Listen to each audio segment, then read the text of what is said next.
السلام علیکم ورحمۃ اللہ وبرکاتہ۔ ناظرین، آپ دیکھ رہے ہیں سلطان رکن الدین بیبرس سیریز کی ایپیسوڈ 18۔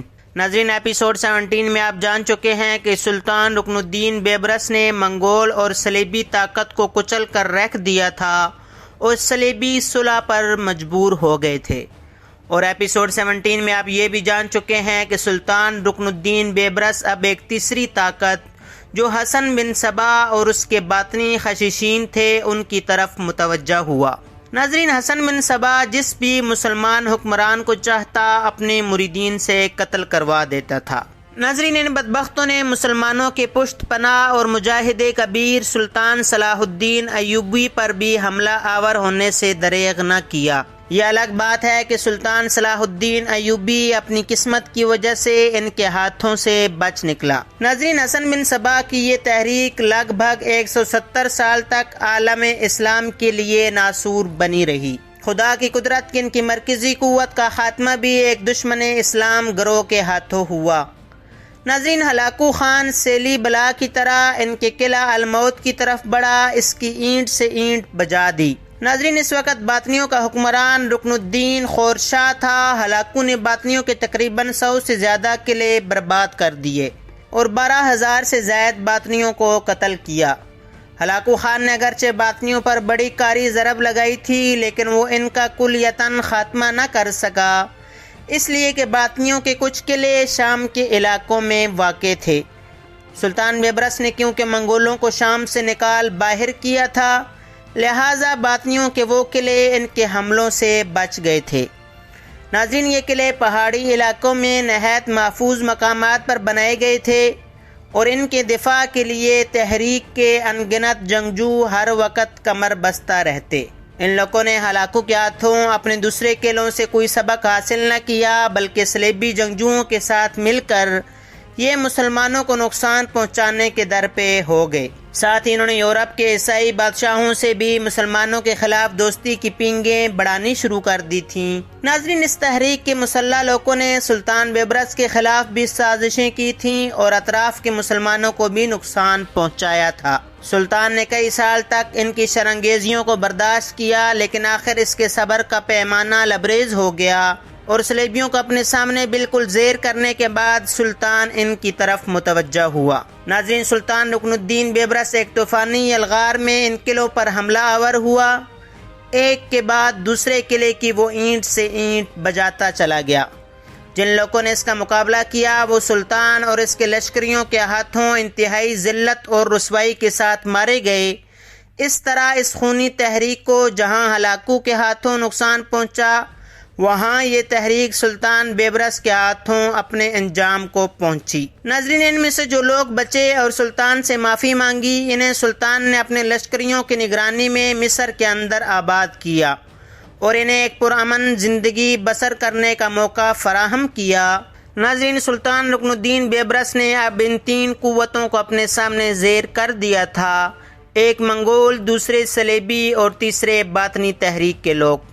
اس کے بعد وہ اپنے لشکر کے ساتھ قاہرہ واپس آ گیا لیکن جلد ہی اس کے لیے ایک اور مہم اٹھ کھڑی ہوئی، اس لیے کہ سوڈان کے عیسائی بادشاہ ڈیوڈ نے سلطان کے علاقوں پر حملہ آور ہو کر مسلمانوں کو نقصان پہنچانا شروع کر دیا۔ سلطان کو جب اس کے ارادوں کی خبر ہوئی تو سلطان لشکر لے کر قاہرہ سے نکلا اور ڈیوڈ کے خلاف اس نے طوفانی الغار کی ابتدا کر دی۔ ناظرین، ڈیوڈ نے چند ایک مقام پر سلطان کے ساتھ مقابلہ کیا لیکن اسے بدترین شکست کا سامنا کرنا پڑا، یہاں تک کہ سلطان ڈیوڈ کے علاقوں میں الغار کرتا ہوا اس کے انتہائی مضبوط اور مستحکم شہر نوبہ تک جا پہنچا۔ ڈیوڈ نے جب دیکھا کہ کہیں بھی اس کے قدم سلطان کے سامنے جم نہیں سکتے اور سلطان جگہ جگہ اسے شکست دیتا ہوا اس کی ساری مملکت کو اپنی گرفت میں لیتا جا رہا ہے، تو اسے خدشہ ہو گیا تھا کہ سلطان اس کی پوری مملکت پر قبضہ کر لے گا، لہذا تنگ آ کر وہ سلطان کی خدمت میں حاضر ہوا اور گڑ گڑا کر معافی مانگنے لگا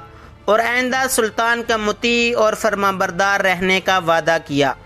ساتھ ہی اس نے تاوان جنگ دینے کے ساتھ ساتھ سالانہ خراج بھی باقاعدہ سے دینے کا وعدہ کیا۔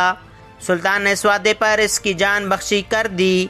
سلطان اس مہم سے فارغ ہوا ہی تھا کہ اس کے لیے ایک اور مہم اٹھ کھڑی ہوئی اور وہ ہلاکو خان کے بیٹے اباقا خان کی طرف سے تھی۔ ناظرین، ہلاکو خان مارا جا چکا تھا کیونکہ منگولوں پر حملہ آور ہو کر ایک طرح سے سلطان نے ان کی کمر توڑ دی تھی، لہٰذا غیر مسلم منگولوں نے ہلاکو خان کے بیٹے اباقا خان کے تخت قوت پکڑتے ہوئے ارض شام پر حملہ آور ہو کر مسلمانوں کے علاقوں پر قبضہ کرنے کی کوشش کی، لیکن سلطان بالکل تیار تھا۔ منگولوں کو اس نے شام پر چڑھائی کرنے کی مہلت ہی نہ دی۔ سلطان رکن الدین بیبرس نے اپنے سپہ سالار امیر کلاؤن کو ان کی سرکوبی کے لیے روانہ کیا، جس نے ہلاکو خان کے بیٹے اباقا خان کے لشکر کو پے در پے شکستیں دیتے ہوئے اسلامی سرحدوں سے بھاگ جانے پر مجبور کر دیا۔ شکست کھانے کے بعد ہلاکو خان کے بیٹے اباقا خان نے صلیبیوں سے مدد حاصل کر کے اور ان کے تعاون سے ایک بار پھر مسلمانوں کے علاقوں پر حملہ آور ہو کر اپنی گزشتہ شکستوں کا انتقام لینا چاہا، لیکن ابھی وہ پیش قدمی ہی کر رہا تھا کہ شام کی سرحدوں کے قریب ایک میدان میں اباقا خان اور سلطان کا ٹکراؤ ہوا۔ اس ٹکراؤ میں سلطان نے منگولوں کو ایسی بدترین شکست دی کہ اس سے پہلے عین جالوت میں منگولوں کو جو شکست ہوئی تھی، یہ شکست اس شکست سے بھی زیادہ رسوا کن اور ذلت آمیز تھی۔ اس سے منگولوں پر ایک طرح سے سلطان کا رعب اور خوف طاری ہو گیا تھا اور آنے والے دور میں انہیں کبھی بھی مسلمانوں کے علاقوں پر حملہ آور ہو کر فوائد حاصل کرنے کی جرأت اور جسارت نہ ہوئی۔ ناظرین، اس جنگ میں منگولوں کو شکست دینے اور مار بھگانے کے بعد سلطان جس وقت دمشق میں مقیم تھا وہ سخت بخار میں مبتلا ہو گیا۔ طبیبوں نے بہت علاج کیا، لیکن کیونکہ سلطان کا آخری وقت آ چکا تھا لہٰذا کسی بھی طبیب کا کوئی علاج کارگر ثابت نہ ہوا اور سلطان سن 1277 کو عالم اسلام کے اس بطل جلیل اور دنیا کے نامور سالار نے 57 برس کی عمر میں اس فانی دنیا سے کوچ کیا۔ سلطان کی وفات پر تمام عالم اسلام میں ایک گہرے غم و رنج کا اظہار کیا گیا۔ اس کی مغفرت کے لیے دعائیں مانگی گئیں۔ اس کے برعکس صلیبیوں، منگولوں اور اس طرح کی دوسری قوتوں نے اپنے سب سے بڑے حلیف کی موت پر بے پناہ مسرت اور اطمینان کا اظہار کیا۔ ناظرین، دمشق کو ایک بار پھر یہ شرف حاصل ہوا، اس نے اپنے دور کے سب سے بڑے مجاہد اسلام کے جسد خاکی کو اپنی خاک کے اندر جذب کر لیا۔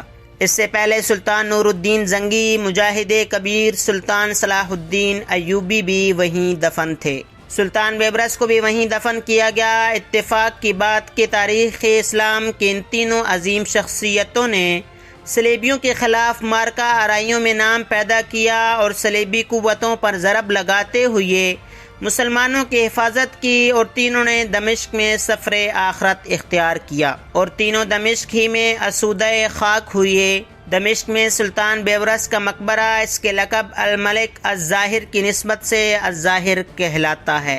سلطان کی وفات کے بعد صلیبیوں اور منگولوں نے مسلمانوں کے علاقوں پر حملہ آور ہو کر فوائد حاصل کرنے کی کوشش کی، لیکن وہ ایسا نہ کر سکے، اس لیے کہ سلطان نے جو لشکر تیار کیا تھا اور اس لشکر میں جو سالار مقرر تھے، انہوں نے سلطان کے بعد بھی ان قوتوں پر سلطان ہی کے انداز میں ضرب لگائی۔